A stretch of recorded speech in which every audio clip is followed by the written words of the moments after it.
Peggy's nerves are at breaking point in EastEnders in 5 minutes here on BBC One after the lunchtime news with Moira Stuart.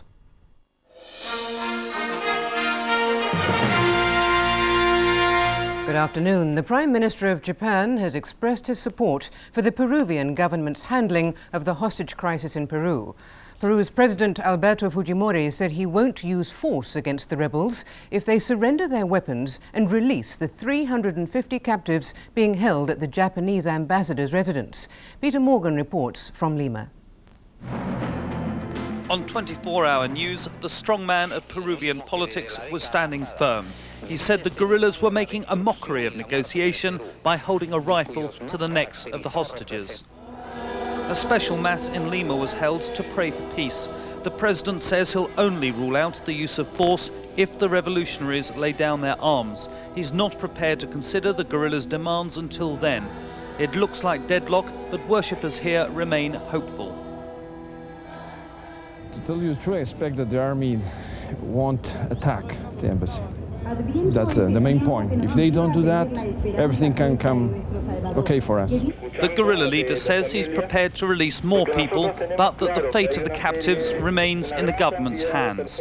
This, the first photograph of the key hostage, Peru's foreign minister, who appealed yesterday for calm nerves and good sense to prevail. President Fujimori's tough talk strikes a sharp contrast with yesterday's prediction of a swift and peaceful resolution.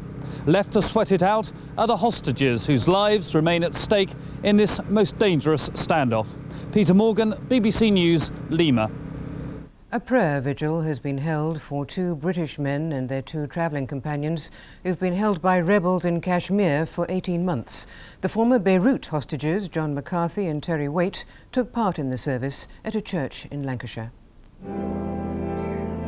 This was a day for former hostages to remember those suffering a similar plight who would not be home for Christmas.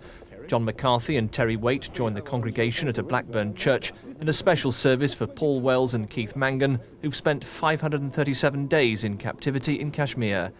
Paul Wells's family have written a special prayer for their son. We want to know what's happened to them, obviously.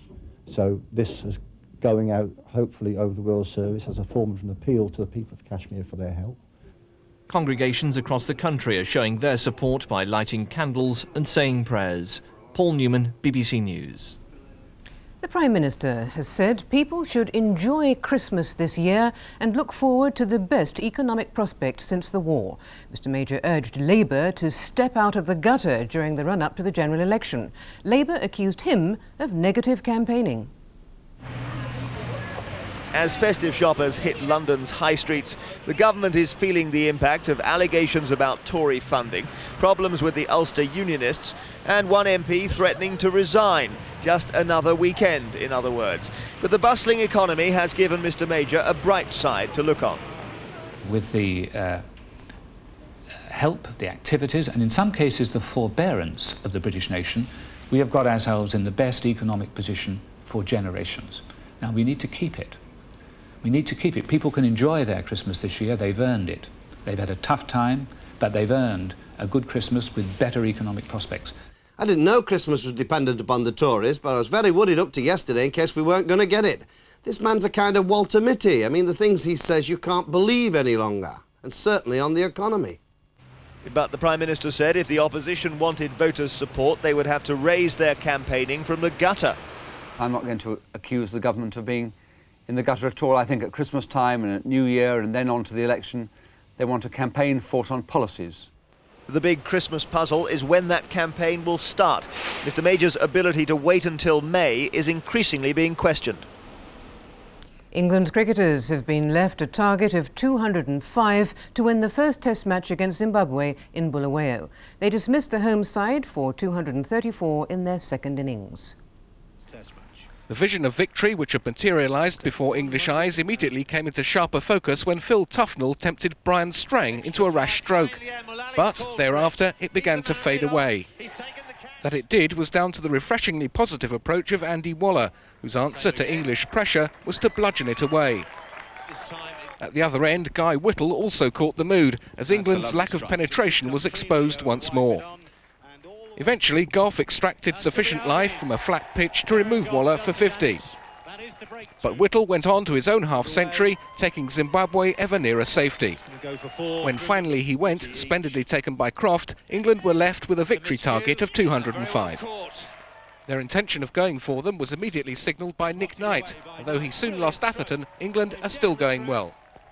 They're now 62 for 1. Kevin Geary, BBC News. We're getting reports of a car bomb explosion in Belfast within the last few minutes. The bomb's said to have gone off in the Catholic Ardoyne area of the city. Well, joining me now from Belfast is Cathy Grieve. Cathy, what can you tell us? The explosion occurred shortly after 1 o'clock in the Ardoyne area in North Belfast, which is a Catholic area of the city. There are reports that it's been a car bomb, but as yet that hasn't been confirmed. It happened outside the house of a well-known Republican, and the Royal Victoria Hospital in Belfast say they are treating one man, but the injuries are not believed to be life-threatening. Do we know whether there was any warning? No, there doesn't seem to have appeared to be any warning, and it comes on the back of an attempted murder in the Royal Victoria Children's Hospital on a Democratic Unionist politician on 2 nights ago, and the fear is that this is loyalist retaliation, which would mark an end to their ceasefire. Cathy Grieve, thank you. That's it for now. There's more from the newsroom at 5:45.